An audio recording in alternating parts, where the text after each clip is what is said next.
Hey, welcome to day 48.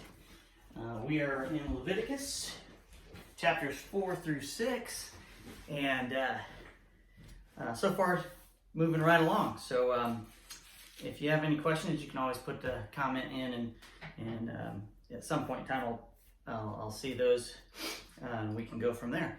A few points for day 48. Again, we see a number 7.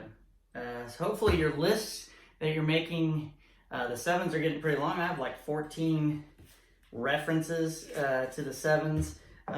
This one is chapter 4, verse 6 and 17. Let's see here. The high priest will then take some of the bull's blood into the tabernacle, dip his finger in the blood, and sprinkle it 7 times before the Lord. I don't know why. 7 times. There's something special about that number for some reason. And then we get into, let's see, what was the other one? Verse 17.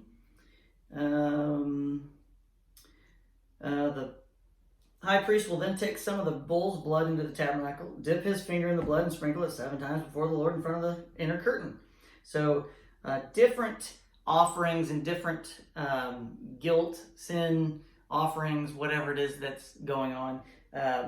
7 times you have to sprinkle the blood. Okay, and then we see in chapter 4, verse 8, I want to point this out. Then the priest must remove all the fat of the bull to be offered as a sin offering. Again, removing some of the bad stuff, the internal organs, the fat, that represents the bad stuff.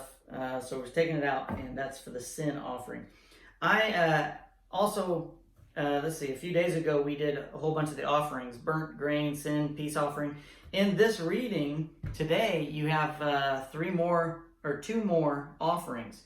You have the guilt offering, and then a title was put in, an ordination offering. I'm not sure that's something that was put in the Bible, or that's just something in my study Bible, they labeled it.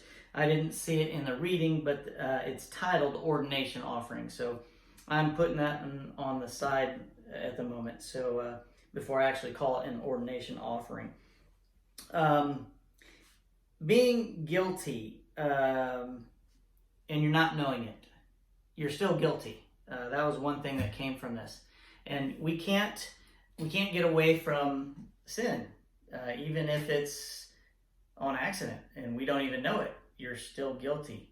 So the beautiful thing about this is God made a way, even back then, for anyone who eventually figured out they were guilty to be redeemed. So another show of God's love, even though we don't even know it.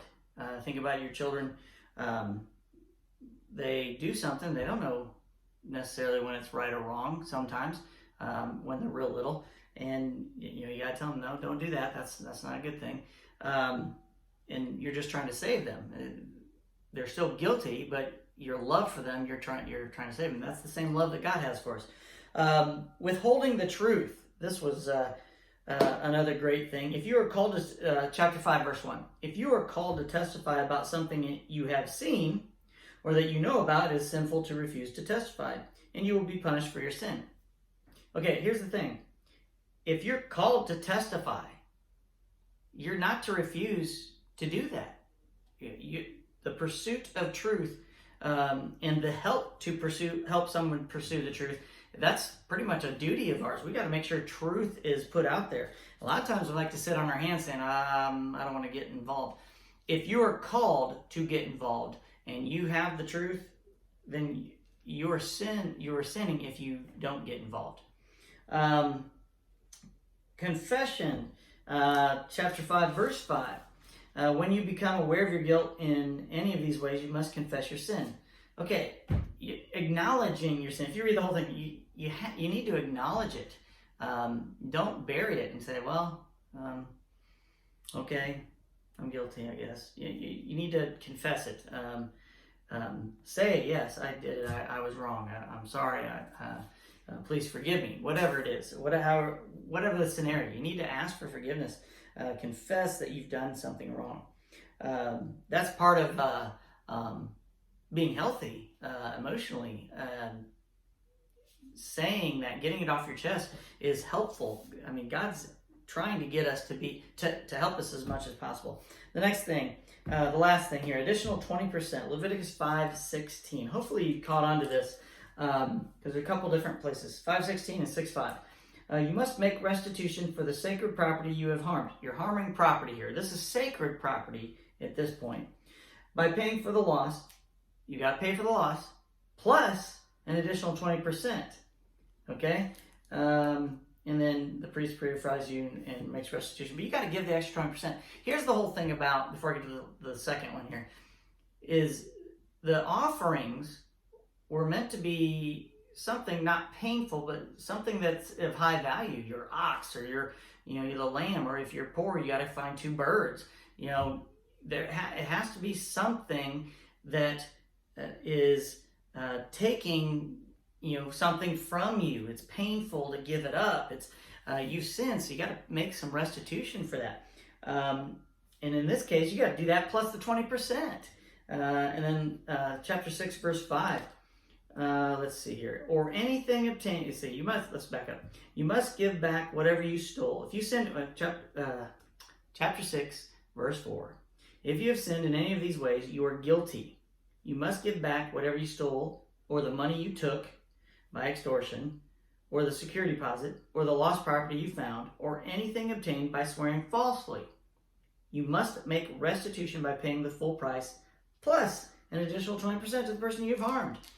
This idea where something outside of your own little world is harmed, you got to make restitution for that, plus an additional 20%. It's not just, I'm sorry, I ran my car into the side of your house.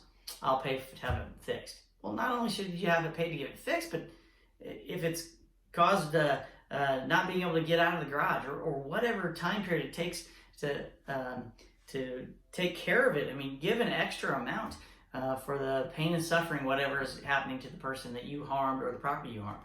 That's the purpose of that. I think God hit it on the head there, in which he's perfectly right in doing so. So that is your day 48. Hopefully you got something like that out of it. I'll see you tomorrow.